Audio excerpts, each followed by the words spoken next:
Warner Bros. Plan to rehabilitate Aquaman's image by transforming him into Jason Momoa was one of the more curious things about the DC Extended Universe back when the franchise was first coming together. The idea of a bulky, boozy prodigal son of Atlantis seemed a little silly at the time, and it was, but it also worked surprisingly well in contrast to the rest of Zack Snyder's Justice League.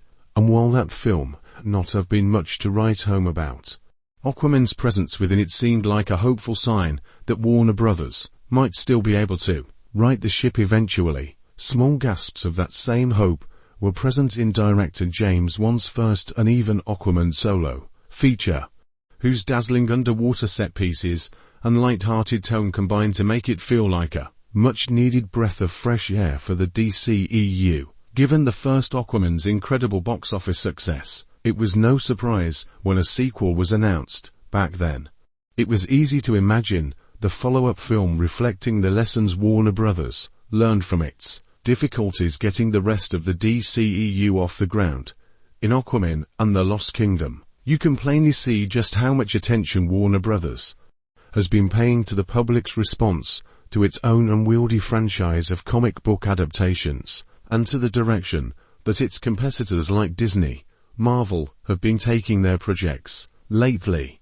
But in the wake of the entire DCE being shuttered and set aside in favor of a hard reboot, you can also see The Lost Kingdom as a monument to everything that was great, which was not a lot, and terrible about this particular superhero movie experiment.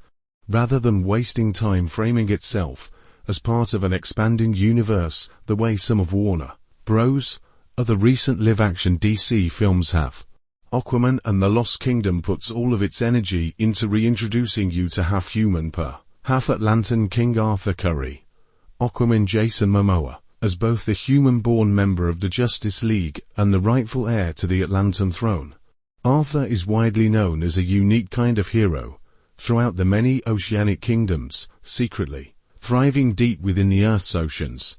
But a few years into his marriage with Mara Amber Heard, Arthur's also become a father. And as committed as he is to keeping his kingdom safe, he'd much rather spend most of his downtime kicking it with his family. Though family and inheritance have always been a big part of Aquaman's lore, The Lost Kingdom spends so much of its first act banging the Aquaman's a cool dad, now drumnut it almost feels like the film pulled the plot beat out of Marvel Studios' recent playbook, whereas Justice League and Aquaman's Arthur was a frattier, beer-guzzling bruiser prone to knocking heads before asking questions. Momoa tries to bring a playful sweetness to the character, this go-around meant to speak to how fatherhood softens and strengthens him. Though you'd expect the parenthood turn to put more focus on Arthur's relationship with Mera, The Lost Kingdom puts more emphasis on how the baby's arrival deepens Arthur's bonds with his own father, Tom Curry Temuera Morrison, and mother, Atlanta Nicole Kidman, to a point.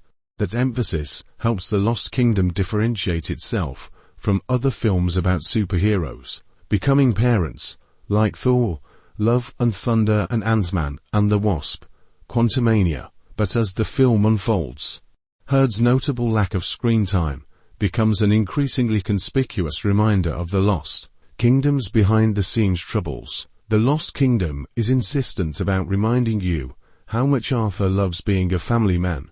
But with humanity's pollution threatening the planet's oceans and menaces like David Kane, Black Manta Yaya Abdul Mateen II plotting to destroy Atlantis, there's rarely a time when he isn't being pulled away from the people he cares about most.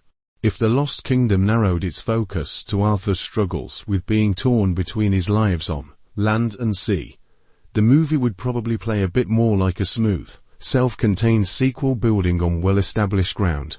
Instead, The Lost Kingdom piles on so much world-building and features so many set pieces that it feels less like its own distinct story and more like an unwieldy narrative behemoth cobbled together from the wreckage of Warner Bros. Scrapped the Trench spin-off film. The Lost Kingdom is often a smorgasbord of visual delights, as it follows Arthur down to the bottom of the ocean, where Atlantis and other kingdoms are all presented as different parts of one beautiful, sprawling bioluminescent world that puts Wakanda Forever's Talokan to shame.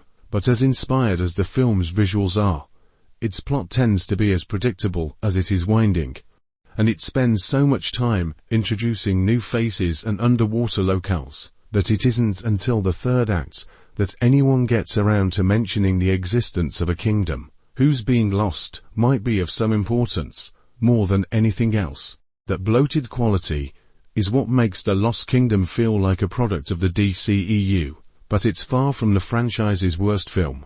Aquaman and The Lost Kingdom isn't a particularly amazing or inspired film either, but rather one that crosses the finish line to a relay race Warner Brothers was never going to win. Aquaman and The Lost Kingdom also stars Patrick Wilson, Randall Park, Dolph Lundgren, Martin Short, and India Moore.